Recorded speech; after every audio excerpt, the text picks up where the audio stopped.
Verstappen did not just lose Monaco. He may have lost patience with Formula One's entire 2026 revolution. A four-time world champion walked into the most unforgiving race on the calendar, already 88 points behind Kimi Antonelli, stuck in a Red Bull he had called undrivable, fighting a new Ford era under pressure, and facing rules that changed everything he used to trust. Then Monaco exposed the nightmare. Because when the car finally looked close, when Verstappen suddenly appeared within reach of Ferrari, when Red Bull seemed ready to shock the paddock, the same brutal question returned. What if this comeback was never real? The 2026 rules were supposed to reset Formula One.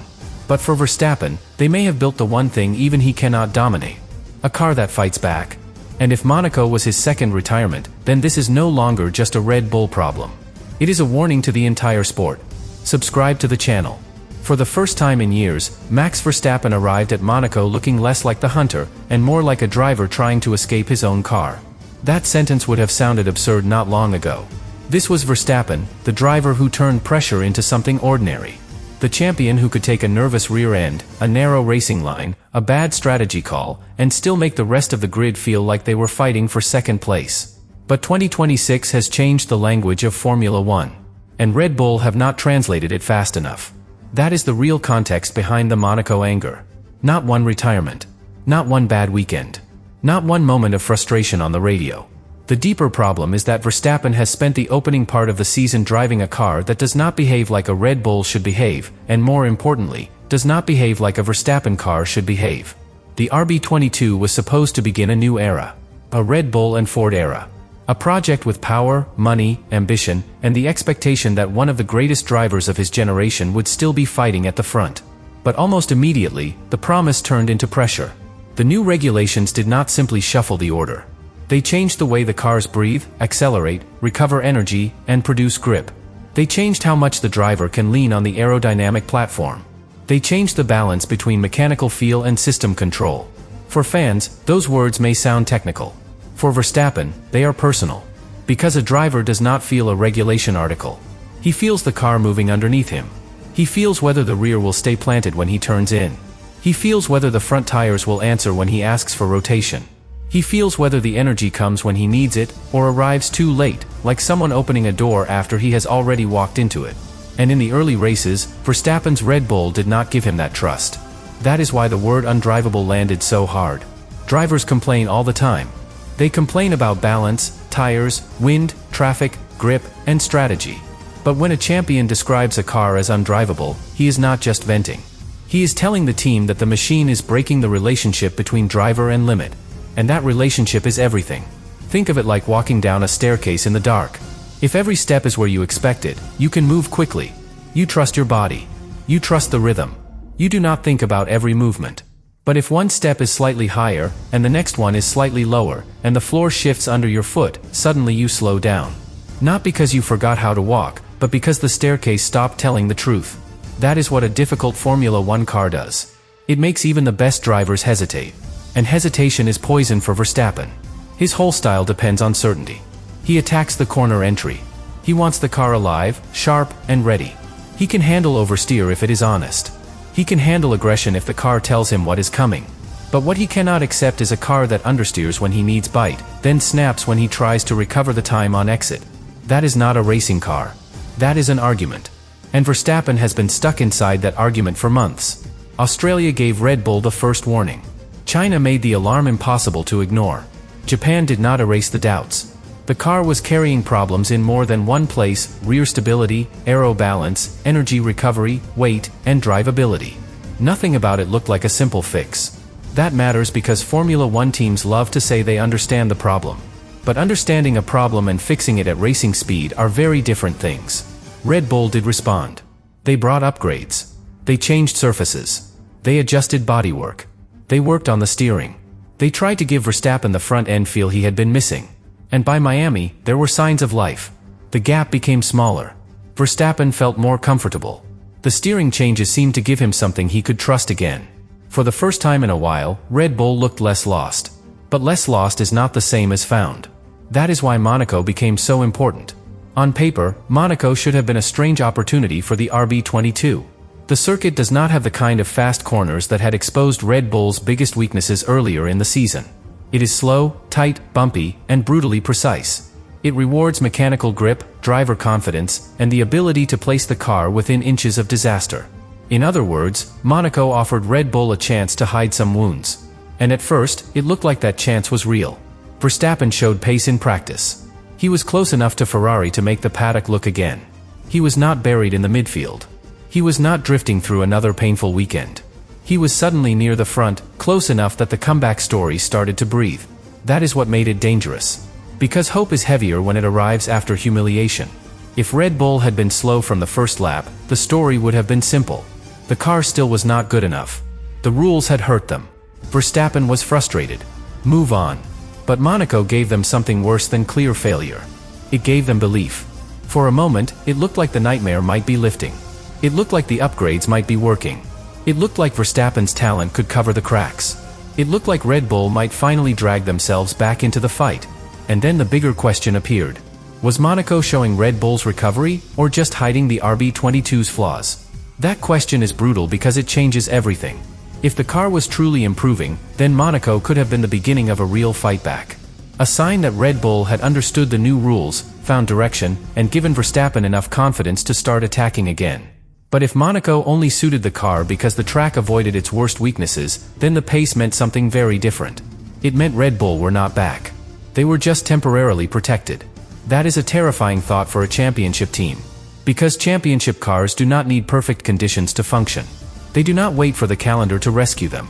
They are fast at street circuits, fast at permanent circuits, fast in slow corners, fast in quick changes of direction, fast when the wind turns, fast when the tires fade, fast when the pressure rises. The old Red Bull had that range. The 2026 Red Bull had not shown it. And Verstappen knew it.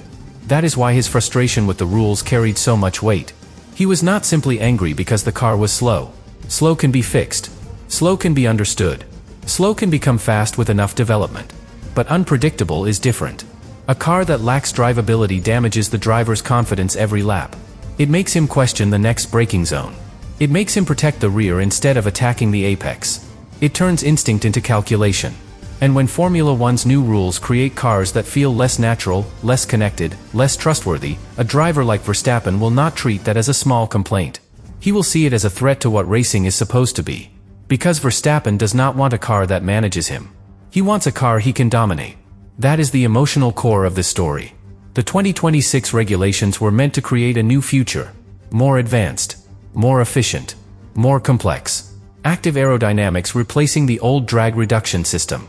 A greater role for electrical power. A different balance between combustion and energy deployment. A reset that forced every team to rethink what performance meant. But for Red Bull, that reset became a trap. And for Verstappen, it became personal. Because while Mercedes were building momentum with Antonelli, while Ferrari were pushing forward with Hamilton and Leclerc, while McLaren remained close enough to punish mistakes, Red Bull were still trying to make their car feel like a weapon instead of a warning sign. That is not just a technical problem. It is a psychological one. Every time Verstappen climbs into the cockpit, he knows the gap in the championship is not waiting for Red Bull to solve itself. Every session matters. Every missed opportunity gives Antonelli more room. Every retirement makes the comeback feel less like a plan and more like a fantasy. And that is why Monaco was never just Monaco. It was a test of whether Red Bull had found a real path out of the darkness. The timing screens teased that maybe they had. The car's history warned that maybe they had not. And Verstappen, more than anyone, could feel the difference between a car that is truly alive and a car that is only pretending for one weekend. That is where the tension begins. Because if Monaco ended in another retirement, the anger would not come from nowhere. It would come from every lap before it. Every snap of oversteer. Every missed apex. Every upgrade that helped but did not cure the illness.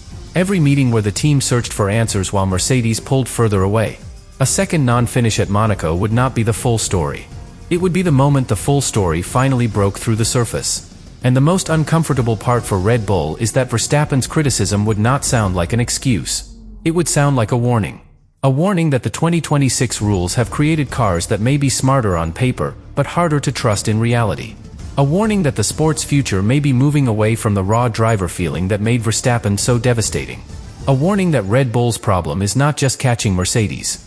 It is understanding whether the new Formula One still rewards the same instincts that once made them unbeatable. That is why the next phase matters so much. Because Monaco did not simply ask whether Verstappen could fight near the front again.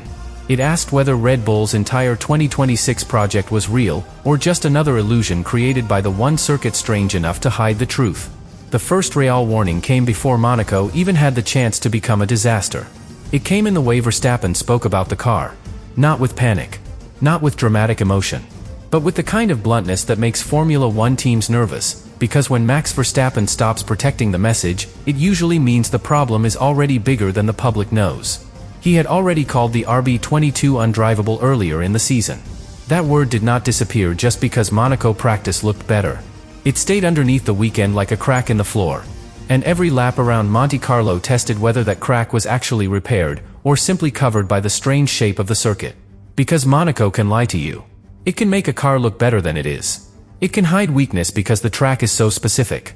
There are no true high-speed corners to expose Red Bull's energy recovery problems. There is no long, punishing sequence where the rear stability issues become impossible to mask. The car spends most of the lap in slow corners, short bursts, heavy braking, and delicate traction zones. That means a bad concept can survive there longer than it should. A car that looks lost in Shanghai can look alive in Monaco. A team that is still searching for answers can suddenly look like it has found them.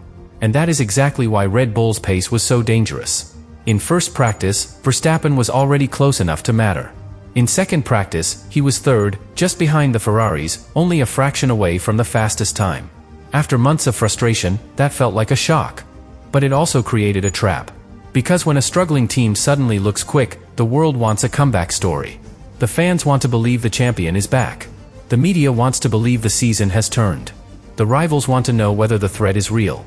And the team itself wants to believe the pain of the early races has finally led somewhere.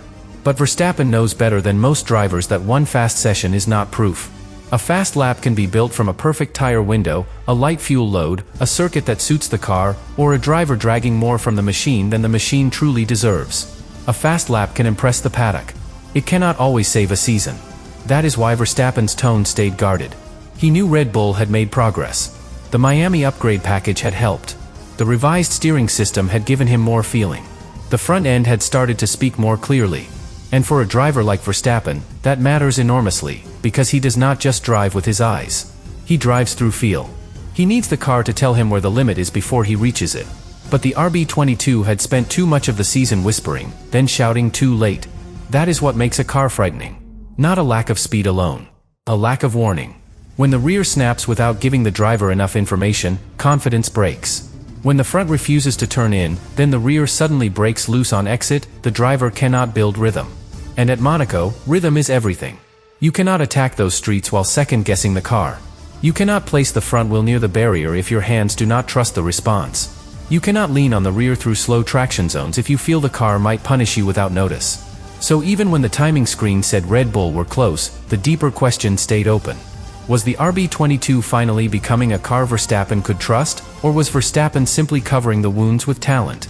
That difference matters more than the result of one session. Because if the car is trustworthy, Red Bull have a foundation. If it is only being rescued by Verstappen, Red Bull have a crisis wearing the mask of progress. And this is where the 2026 rules become the center of the story. The new cars are not just updated versions of the old ones. They are built around a different philosophy. Active aerodynamics. More electrical importance. A different power balance. Less traditional downforce in certain areas. A more complex relationship between the driver, the energy system, and the aero platform. On paper, it is modern. On track, it can feel unnatural. That is the tension Verstappen seemed to be pushing against.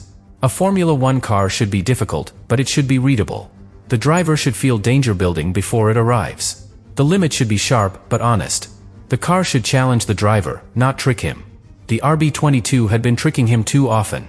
And if that problem came from Red Bull's interpretation of the rules, then Red Bull had to fix it. But if the problem came from the direction of the 2026 regulations themselves, then Verstappen's frustration was aimed at something much bigger than his own garage. That is why his criticism matters. Because he is not a driver searching for attention. He is a four-time world champion who knows what elite machinery feels like. He knows what a title-winning car tells you when it is balanced. He knows how a dominant team operates when the concept is right. And he knows when a car is giving lap time in a way that feels fragile. That word, fragile, is important.